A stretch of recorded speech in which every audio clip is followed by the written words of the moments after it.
Hey everybody, it's Kara McLaughlin, certified personal trainer in Hamilton, Ontario, here with you today for my usual Tuesday at 2 p.m. Facebook Live broadcast. Today I'm going to be talking about one of those things that I probably hear almost every single one of my new clients say right in the beginning, and everyone else around me saying, my friends, my family, which is, I really want to exercise and eat healthier, but I just don't have the time to do that. We've all said it at one point or another. I'm sure I've uttered those words occasionally, although not for a long time. But it's very common. And let's face it, if people were having an easy time with this, they wouldn't be coming to me in the first place. So it's not a surprise that I hear most of my clients saying this. And I know a lot of you out there are saying it too. So today, I really want to help you get over this, okay? Because let's face it, we all have the same 24 hours in a day. Some of us are getting the job done here, and some of us are not.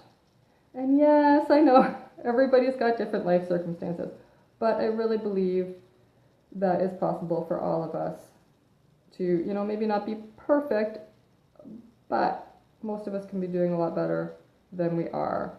And if you are deeply desiring change in this area and you know you need to make a change in this area, please don't let time be an excuse for you.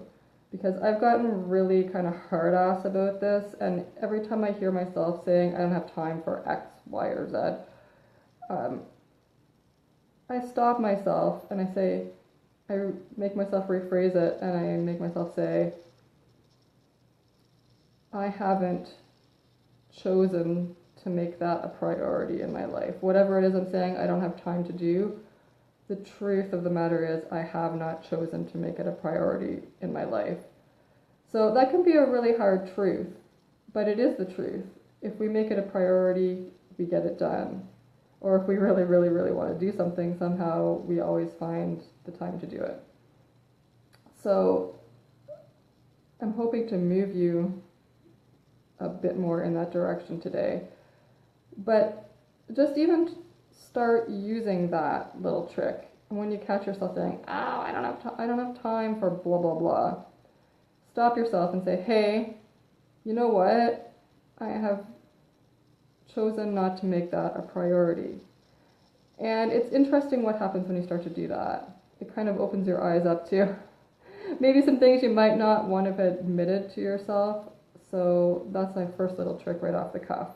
And I kind of drive my family crazy with that, because especially my teenagers when they're giving me a hard time about helping around the house. If they say they don't have time for something, you know what they're gonna get. Okay?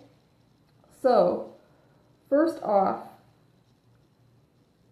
when you're really feeling like I don't have time for, or all of those of you who are saying someday I want to, or maybe you're saying someday I want to make that a priority, but I can't do it now. So my thing about someday, whenever we say someday I'm going to do something, someday equals never.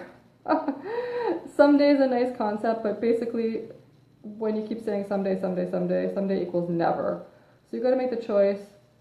It's not someday, it's now. Right now, today, you're going to start moving in the direction of being able to get more movement and healthier food choices into your life. And no matter how busy you are, you can always do something to move towards that. So the first, this is the most important thing. If you don't have time to listen to everything I have to say today, just listen to this for a couple minutes, okay? Here is the biggest and most important concept you need if you keep saying, I don't have time to move more and eat better. Don't make it optional. I know that sounds like, in a way, almost too simple, in a way like, are you crazy? But stop and think about it for a minute. It's not optional. If you truly take that into your heart and your mind, you know what? It's just not optional for me to move more and eat better. It's a requirement. it's amazing what can happen if you do that. And I'm going to share a little story with you guys about how this worked for me in another area of my life, because it's actually pretty unbelievable. I've never had so much of a problem with, exercising or moving or eating haven't been big, huge struggles for me particularly. But one thing that has been a struggle over the years is saving money. And it's something that I always wanted to do. In fact, there was a couple points in life where I actually did it quite easily. But then there's other points in life where it got quite hard. And I was like, oh, I really want to save money. It was legitimately something I really cared about, and I truly desired that I wanted to do it. But I was always like, yeah, I really want to save money. And, we always have had a budget where we worked out what we're going to spend on stuff every month, written down, did all those things you're supposed to do. And I was always like, okay, well, I think there should be some money left at the end of the month. And then whatever's left, I'm going to put that in my savings account. And you know what happened? It's like month after month after month after month, that money was never there.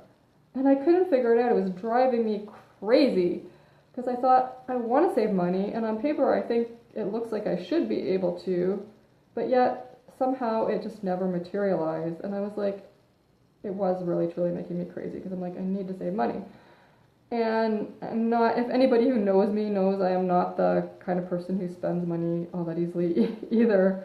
My wallet stays in my pocket a lot of the time. Anyway, so we've all heard that phrase, pay yourself first, right? We've heard it so much that it's almost like a cliche, kind of, it just goes right over your head. You don't really think about it anymore. Yeah. It's kind of like, that's one of those things we all know. Yeah, we all know we're supposed to pay ourselves first, but how many of us actually do that? And so I finally took a class on money, and this is one of the things that the teacher talked about, was the importance of paying yourself first. And he went into some very deep stuff about why this works so well, and I'm not going to get into that here because it's way outside the scope of what we're talking about. But anyway, I just started doing it. It's like immediately when you get any money, you just take 10% of that, and in your savings account it goes all your money. No matter what you get money from, 10% of it in a savings account right away. And you know what? It changed my life. I can't believe how well this works. It's almost like one of those magic wand kind of things. So in effect, I had made it not optional anymore. This is where I'm going with this, if you're wondering. Suddenly, saving the money became not optional. It was the first thing I did whenever I got money, 10% in the savings account. And it truly was like magic. I can't even explain it to you. If you've never tried this, go do that too. You're going to really thank me later. Then you will have lots of money to come do training sessions with me. Anyway, you're getting an extra life bonus tip here. So imagine if we applied that to our movement habits and our eating habits, and we considered what we know that we need to do in those areas as not optional. Yeah, it's powerful. So start with that mindset. I know some of you are resisting it, but just try, okay?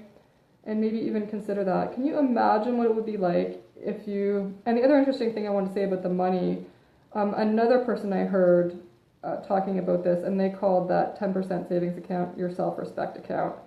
And I thought, wow, that really hit me. I think that's fantastic, because that's truly what it is. You're really respecting yourself around money and not running yourself into the ground, spending every last dime. So he called that 10% savings account your self-respect account.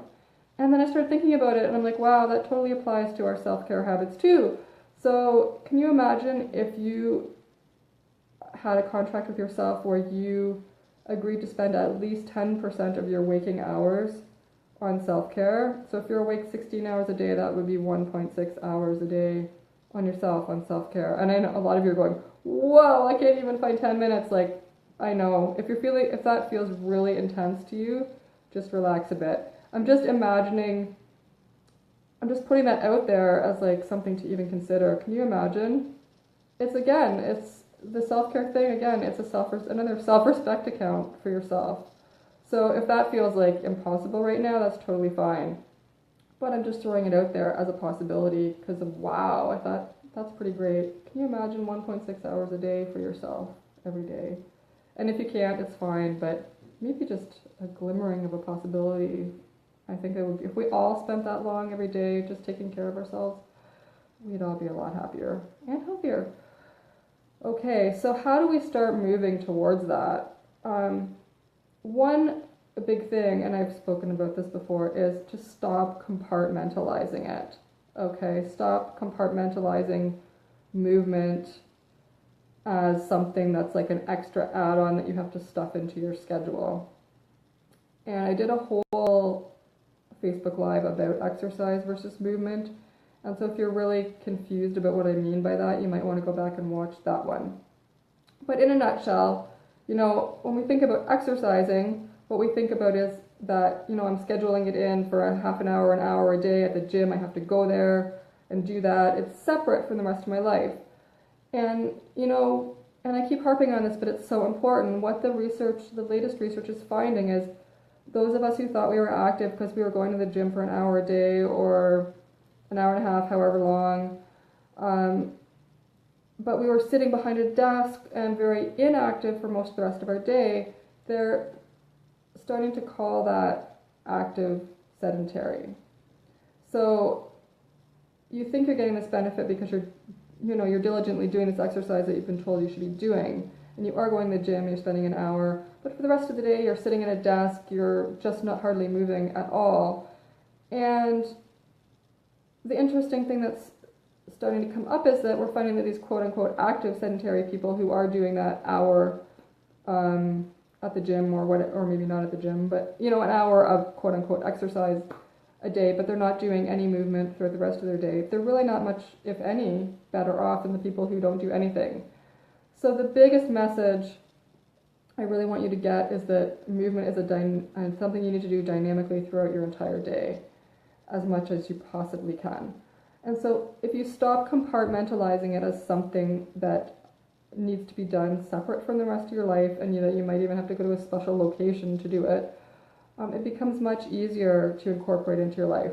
And actually next week, what I'm going to talk about here, because I don't want to go on too long this afternoon, next week I'm going to talk about something, a phrase called stacking your life, and what that means, and sort of how to build your life so that you can get the movement in and get everything else in too.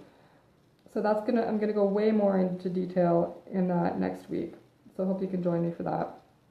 But just quickly, you want to move a lot throughout your entire day. You don't want to just stuff it into a little box for an hour at 4 p.m.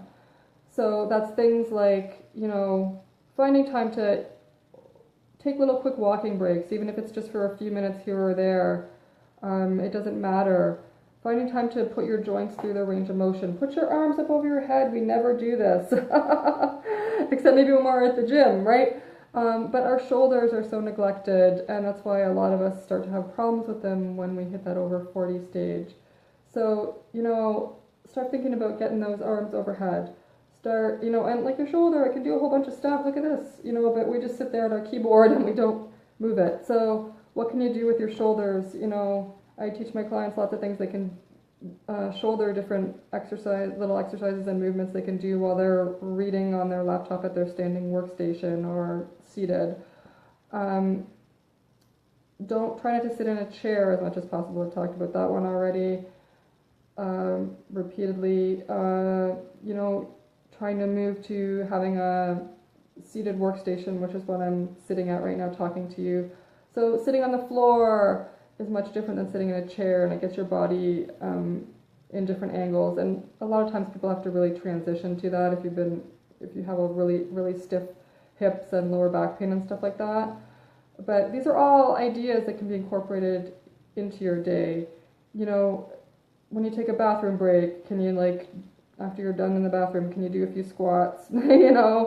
There's all kinds of ways to get regular movement throughout your day. I'm just throwing it out there.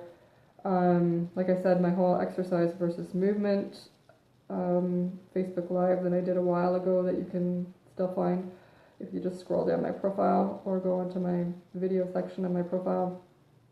I give you more ideas there.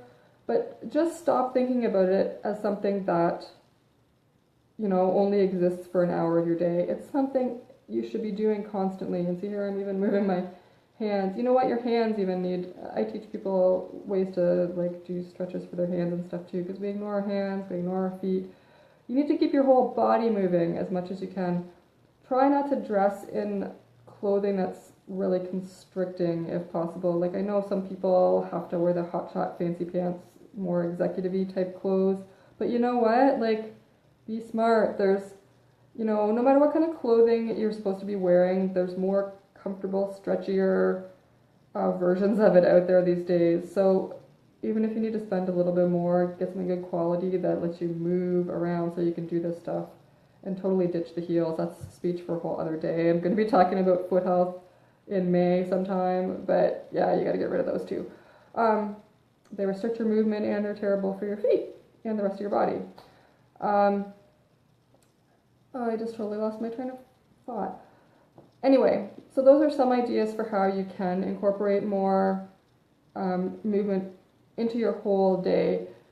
And again, this is something I spend a lot of time working with people on, because we're so conditioned that it's like a separate piece of our life. So be creative, get some ideas, I'd be, if you're really stuck, I'd be happy to give you some more suggestions if you want to have a conversation with me afterwards. Just think about how you can integrate it into your life, because it's not that hard. And another one where I lost my train of thought. I was going to say, if you do have to commute to work, think about, how far are you going? Could you actually commute there all the way by bike or on foot? That would be amazing. But if you cannot do that, can you go partway by bike or foot and get the rest of the way by car or bus, however. So these are, just think of all these ways you can build movement into your day. I mean, we've heard take the elevator instead of the stairs and park a few blocks away from whatever, but how many people actually do those things, So again, it's like that saving 10% or the pay yourself first. We hear all this stuff, we go, yeah, I know that, but are you doing it? That's the key. So just totally try to open your mind up to how you can integrate some of these practices into your day, because then it gets so much easier, and it's not like it doesn't feel like it's actually taking away from you or sucking all your time. It actually is enhancing your life. Okay? So that's why you need to make the commitment to make it not optional. So the next thing is, if you're really feeling stuck and you're still yeah, this is all really nice, Karen, but it still sounds kind of pie in the sky for me. My life just feels so overwhelming and I can't imagine doing any of this stuff. Start asking yourself some questions. Questions are my new most favorite thing in the entire world, because there's something about asking the right questions that can just open things up for us. So if you're really stuck in this, I just can't do this, I just don't have the time, I can't do it, I don't know how I could possibly ever make this happen. And we've all been there with something in our life. So, and it's a really crappy place to be, I know that. So start asking questions, things like, I wonder what it would look like. I wonder what it would look like if I could find the time to walk for half an hour a day. It's just a simple question, but you'd be surprised by how the energy of that wondering, you're just opening yourself up to the possibility a little bit, and stuff starts coming up and you might get ideas and you might see more creative options. It's really surprising. These questions just have been magical for me and for people I've worked with, so just try it. So write it down if you need to. I wonder what it would look like if I could. And then just fill in whatever the thing is you're having trouble with. So I wonder what it would look like if I could cook dinner every night from scratch with whole foods. I wonder what it would look like if I could start a strength training program. I just wonder what it would look like. And that's all you have to ask yourself, and then things will arise, and you'd be surprised what that can open up for you. Another question, and this one is you guys are not gonna like this one as much. So the first one feels really, for most people, really just easy and light, and it can open some stuff up. The other one's gonna demand a little bit more of you but it's also a really important question to ask. And that is, I wonder what I might have to let go of or stop doing if I want to make this happen. I wonder what I might have to let go of or stop doing if I want to make this happen. And here's where you need to get really honest with yourself, especially around time, because we all feel crunched, at least with certain aspects of our life, if not all of it. We're living in a society where all we hear is busy, busy, busy, overwhelmed, overloaded. So it's hard to give ourselves permission to find any space, because it seems like no one else has any space, so why should we allow ourselves space? I give you permission to allow yourself space. So what you're going to do is you're going to sit with that question, and if you really are struggling with your time, I highly recommend keeping a time log for like 2 weeks, being brutally honest with yourself about how you're spending all of your time, from the time you wake up until the time you go to bed, and how much time you're sleeping. And if you're not getting enough sleep, that's another important thing to consider. And I did a whole talk on that earlier in the year with a lot of, that one got a lot of feedback. So, but I digress. So if you need help with that, there's a video for that too. You can find it on my profile. But the key here is track your time, because research shows very consistently that we are terrible about actually realizing how we're spending our time. We tend to overestimate how long we actually spent working, and we way underestimate how much time we're spending on things like television and Facebook and all those other really distracting things, playing games on your smartphone, whatever it might be for you. So really, I can't recommend this highly enough if you're feeling like time is a big issue for you. For 2 weeks, just get a little notebook or a chart. I like to use a chart. I'm just leaning, sorry for the really intense close-up, but this is my daily or my weekly schedule that I use. Very high-tech, I know, but graphing it out, I find, can be really, really helpful, because the visual, it can be very illuminating, especially if you do things in different colors. Like, that's my actual schedule in those colors. I have green for work-related activities. I have yellow for like administrative and just household stuff. I have pink for my self-care. I have blue for like family and friends, and I have orange for volunteering. So I can kind of see at a glance how what my week looks like, and whether one area might need more attention, or I've been spending too much time in one area and I need to shift to another area. But if you do that kind of thing, and you maybe track all those like non-necessary kind of distracting behaviors all in the same color, so all those things I just said, TV and Facebook and random junk on your smartphone that's unnecessary, color that all in, and then add that up and see how much time you're spending on all that stuff. You might get a shock. And I get, it's not possible for us to spend every single moment going hard, and I don't want you to do that. But all those digital distractions are not doing anything for you. It's actually not the best way for you to relax. So even if you're not going to spend that time exercising, if you cut it way down a lot, there's other things like reading, or just a light stroll around the neighborhood in the evening with your significant other, getting some fresh air. See, there's movement, I snuck it in. But it's been proven that this stuff is much more rejuvenating to people than all the digital distractions we're doing. And I just wanted to talk here about, because people get so hung up on not having time to do things. And we all have the same amount of time. And I know, I get stuck in certain areas too. Movement doesn't happen to be one of them, but I've got a couple areas that I'm really trying to work on, like getting myself out of bed at the same time every morning, earlier than I'm used to, because I want to add some stuff to my morning routine that I feel is really important. And I do not, if I get up at the time I have now, it's just not going to work. So I'm building a new habit here. I'm trying to create more time for something that I haven't, and make it a longer morning routine. And so I'm feeling frustrated and stretched and a little frazzled with that. So I get it. It's hard, but it's not impossible, and I'm going to work it out because I've made up my mind that I'm going to. So the other thing is like, you know, when people say they don't have the time, and this is the reason I said don't make it optional. It has to be.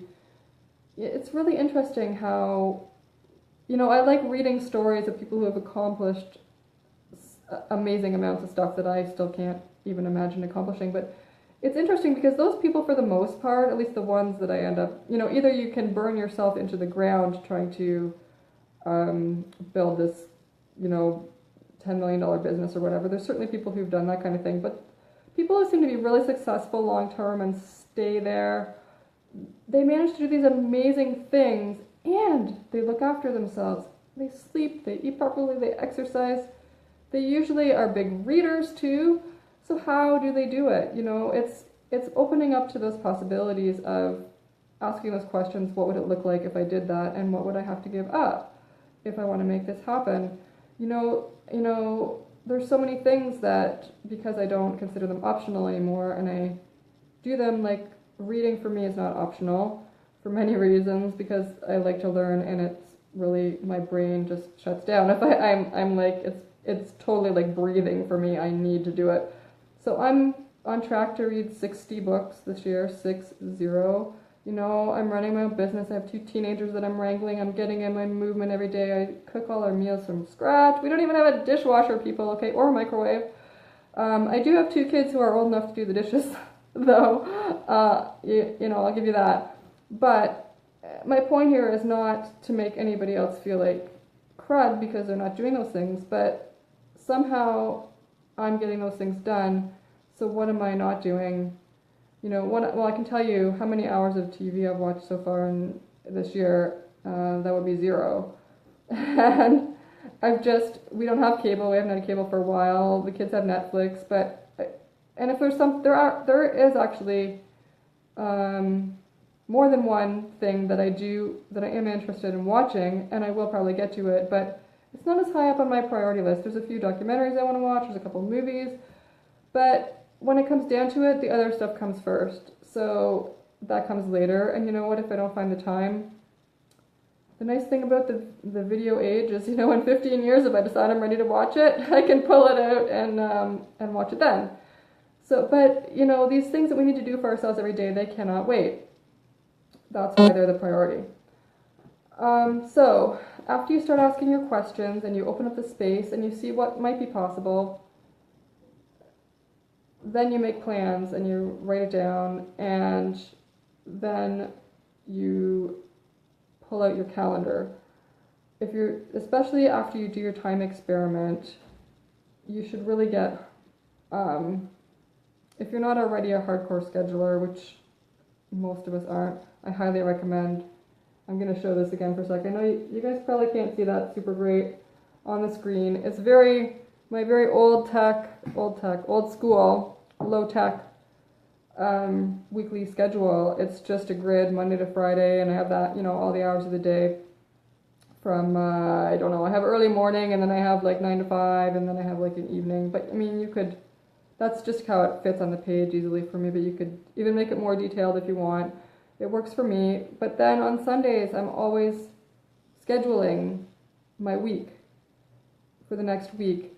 And the thing that's important here is, I just went on about how you should not compartmentalize your movement, right? And now here I'm going to talk about scheduling it. So they seem counterintuitive, but there's a bit of a yin and a yang to this. So, you know, you do need that dynamic movement throughout your entire day, and all those things that I already spoke about are super important. You've got to just keep moving throughout your day.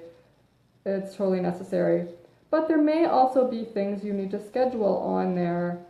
Like, I like to do HIIT workouts a few times a week, so I schedule that in because that takes a solid, you know, about 25 minutes of my time to do one of those. So I need to schedule that in.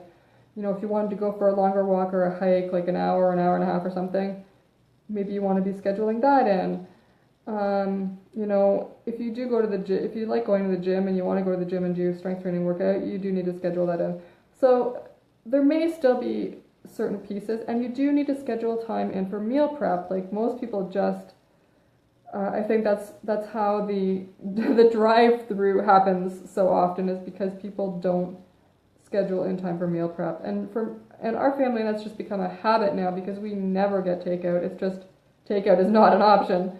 Just like not moving is not an option, takeout's not an option for us. So we found ways to always make it work. It's a habit.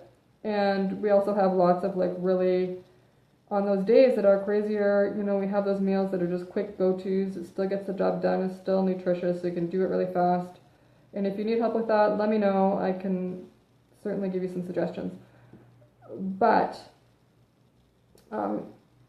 this is another one of those concepts that I think almost everybody I know has seen this video at least once, either at a presentation or seminar that they've been at, or just randomly on YouTube. The one where the guy puts all the sand in the jar and then he tries to shove the big rocks in and he can't do it, and then he dumps it all out, and then he puts the big rocks in first and then the sand goes around the top. That's exactly what the schedule is for. So you put those big things in. So I'm putting my like sort of chunkier self-care things that I need to get in there, need or want to get in there. You know, like I like to take nice long walks in the woods with my husband. I used to take the kids, but they're not so interested in that anymore because they're grown. They go off and do things themselves. Don't worry, they're still outside. Anyway, so all those big things, so those important things, and not only the important self-care things that you need to do, but if you know that all those other important things, like you have time for your kids, you have time for yourself, you have time just to spend with your significant other, those are all those big rocks that need to be put in. And there's something about the peace of mind of knowing at the beginning of the week that they're there. It just kind of frees up this energy. It's like you know you're gonna get that. It's in there. It's in the schedule. So it's like when you're having that really hard time, or you have to like push yourself through other stuff, and try to focus so that you can get to that stuff, it makes it easier because you know I made the time for that, and so I'm gonna like push through whatever this other stuff I'd rather not do is that. You know, sometimes with that work stuff that's why we go on, we're procrastinating, right? So you find yourself on Facebook or Twitter or your little games on your phone or whatever because you're like, don't want to do that task. And so I find, at least for myself, it works so much better if I can see on my schedule where those other important things are and when I need to be prepared to do them. Because then I can push myself through the other stuff and just be more productive in the rest of my life and not waste my time doing stuff that, let's face it, just doesn't really matter so much at the end of the day. And that's, you know, just going back again to that, what do I need to let go of? This is really, can be really complex stuff and really emotional, heavy things sometimes. And I think for women, most of my clients are women over 40, and we're conditioned by society, or we're just innate in us, I think, as women. We kind of just are naturally nurturing. So we tend to we prioritize the time that we give to others and not ourselves. So, and I know I've always talked about, you know, making time for you, but what if we even just, you know, we tend to put ourselves, oh, I apologize, my phone's ringing. If you can hear that in the background, I'm just going to ignore it. We tend to put ourselves below everyone else.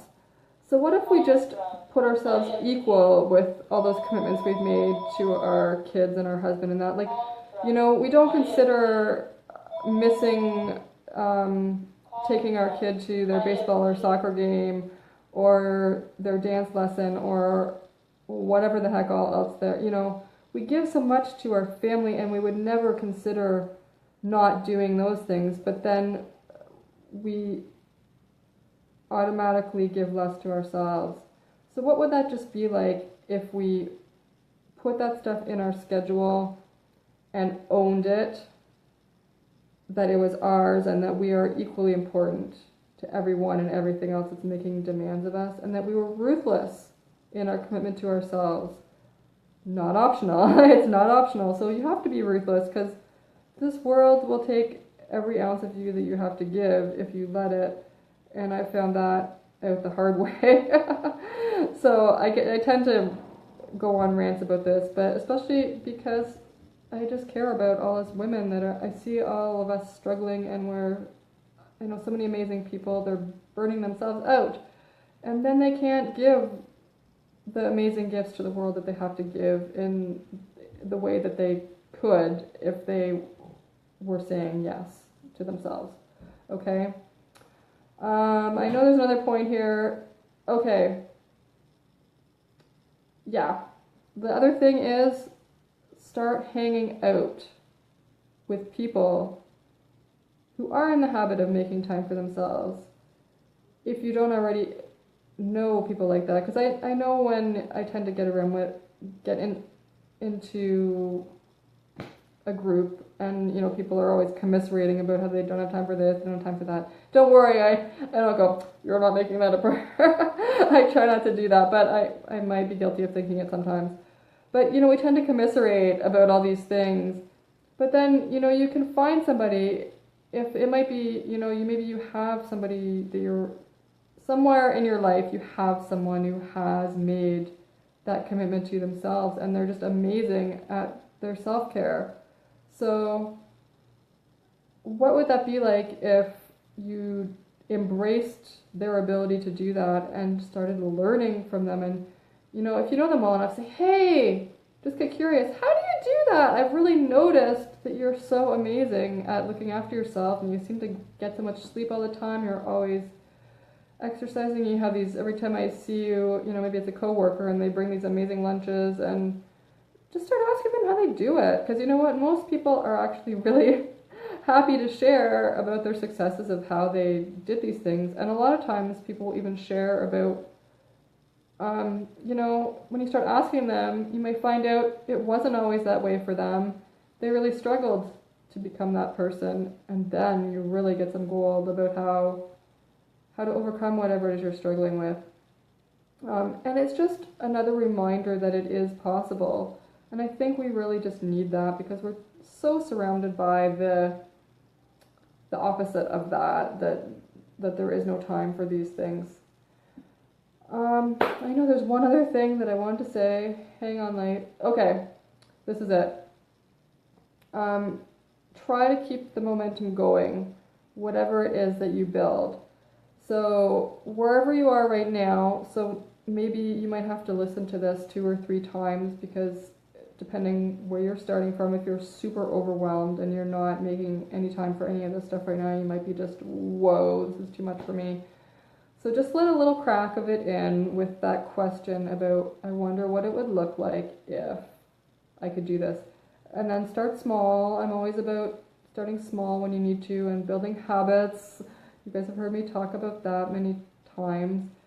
And like I said, there's tons of videos on all this to go into more detail about how to do that I've already spoken about earlier. And I really promise, I'm sorry, I haven't gotten, this is one of the things I'm going to admit publicly. I kept saying to you I was doing it. I haven't made it a priority by putting it in my schedule yet to get them uploaded onto YouTube for you, and I'm sorry. It's, you know why? Because technology intimidates me, and I know I don't know how to do it yet, so that's why I haven't gotten it done, and I'm publicly admitting it. But I do want to get this done for you, because then you're going to be able to find all these videos with all the different topics super easy. Because unfortunately, unless you scroll back through my Facebook profile, which can be, I know that's a pain in the butt, if you just go into the video section, there's no way to label what they are. They're just kind of in the order that I did them, and so you have to kind of keep clicking on them to see what it's about, and I know that's stupid. So I am going to get them up on YouTube. I am going to put time in my schedule, I think in the next couple days even, to do that. And then you'll be able to find them. So, because there's all kinds of other pieces that will help you become less overwhelmed by watching those. But where I'm going with this right now, whatever it is that you decide you can do, try to build a little bit of momentum, and that's why I'm a big fan of even those small things. Any small thing you can do right now is better than a big thing that you never do. So that's going back to the someday versus never. Someday equals never. So we keep saying, someday I'm going to do this, someday I'm going to do that, because we have this grand vision of the big thing, and then we think, oh, I don't have the time to create that right now. So starting small gives us a bit more space around it, and we can do it now. That's the most important thing. Just whatever, one little step towards that, walking more, moving more, eating better. Just pick a step that you think you can do and do it.